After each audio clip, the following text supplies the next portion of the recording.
एकाच दिवशी आम्ही काय फिरलो, किती फिरलो हे तुम्हाला बघायचं असेल तर याच्या आधीचा व्लॉग तुम्ही नक्की जाऊन बघा आणि लिंक पण मी डिस्क्रिप्शन मध्ये देते. हा तसा त्या व्लॉगला कंटिन्यू असा हा व्लॉग आहे.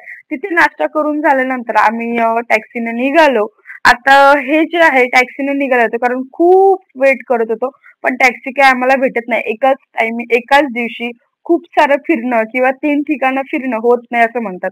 पण स्वामींच्या मनात जर इच्छा असेल तर ती गोष्ट कशीही घडू शकते. म्हणूनच स्वामींवरती विश्वास खूप असा मोठ्या प्रमाणात आहे. माझा स्वतःचा आहे. तसंच म्हणजे कारण एकाच दिवशी 3 गोष्टी घडत नाही एवढं सगळ्यांना माहिती आहे. पण तरी सुद्धा ती गोष्ट घडणं म्हणजे अशक्य ही शक्य होणं हे स्वामींच्याच हातात आहे. तशीच गोष्ट आमच्या सोबतही घडली. कारण आम्ही निघालो होतो. आम्ही विचार केला की बाबा आता काही होणार नाही किंवा 3 गोष्टी होत नाही म्हणून असं थोडंसं हे केलं. तेवढ्यात पटकन आम्हाला टॅक्सी भेटली. टॅक्सी भेटून आम्ही स्वामींच्या मठामध्ये आलो. स्वामींच्या मठामध्ये आल्यानंतर एवढं प्रसन्न असं वाटतं की खूप छान असं दर्शन झालं. दर्शन झाल्यानंतर थोडं एक 5-1 मिनिटं आम्ही बसलो. आम्हाला पुढचा प्रवास करणं गरजेचं होतं. त्याच्यानंतर 5 मिनिटानंतर बसून आम्ही प्रसाद वगैरे सगळं घेतलं आणि सगळं जो मठ होता तो आम्ही फिरून बघितला. स्वामींच्या पादुका ज्या आतमध्ये ठेवल्या होत्या त्या पण आम्ही बघितल्या. त्याचं पण दर्शन घेतलं आणि खरंच सांगू स्वामींवरती विश्वास असलेल्या सगळ्या गोष्टी होतात. तसंच आहे. त्याच्यानंतर आम्ही निघालो दादर स्टेशनला यायला. तिथून आम्ही खूप असं शॉपिंग करायची नव्हती आम्हाला, पण काहीतरी गोष्टी बघत वगैरे होतो आणि मी माझ्यासाठी जे घेतलेलं आहे ते तुम्हाला नेक्स्ट व्लॉगमध्ये ज्या काही व्लॉगमध्ये आहे त्या व्लॉगमध्ये तुम्हाला नक्की दाखवेन की मी काय शॉपिंग केली आहे. त्यानंतर टॉप वगैरे खूप मस्त अशा प्रकारे होते. नंतर जे नक्षत्र मॉल आहे त्याच्या इथेच अपोजिट साईडला खूप सारं असं दादरचं मार्केट भरतं. ते खूप छान असं वाटतं आणि प्रत्येक वेळेस जाणं काही होत नाही. एखाद्या वेळेस गेल्यावरतीच आपण शॉपिंग करतो. त्याच्यानंतर आम्हाला पुढचा प्रवास करणं गरजेचं होतं कारण 2 मुलं सोबत होते आणि त्यांना घेऊन ट्रेनचा प्रवास करणं जे मुंबईत राहतात ना त्यांनाच माहिती आहे की मुंबईचा प्रवास कसा आहे ते. तरी सुद्धा आम्ही खूप घाईघाईमध्ये ट्रेन पकडली. मेन म्हणजे भेटली पण ती ट्रेन त्या टायमिंगमध्ये. नंतर आम्हाला बसायलाही सगळ्यांना मस्त अशी जागा भेटली.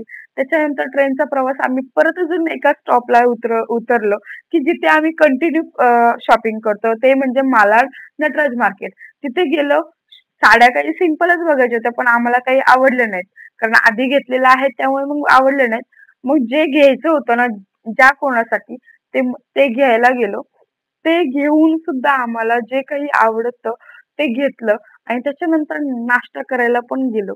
कारण नटराज मार्केटमध्ये आलोय आणि तिथे नाश्ता केला नाहीये असं कधीच होत नाही आमच्याच्याने. कारण खूप छान असं भेटतं त्या ठिकाणी त्यामुळे आम्ही ते घेतच असतो, खातच असतो. मग ते आहे एमएमचा वडापाव, समोसा, लस्सी वगैरे सगळं. मग ते आम्ही सगळ्यांनी नाश्ता केला. त्याच्यानंतर आम्ही परतीचा आमच्या घरचा प्रवास सुरुवात केली.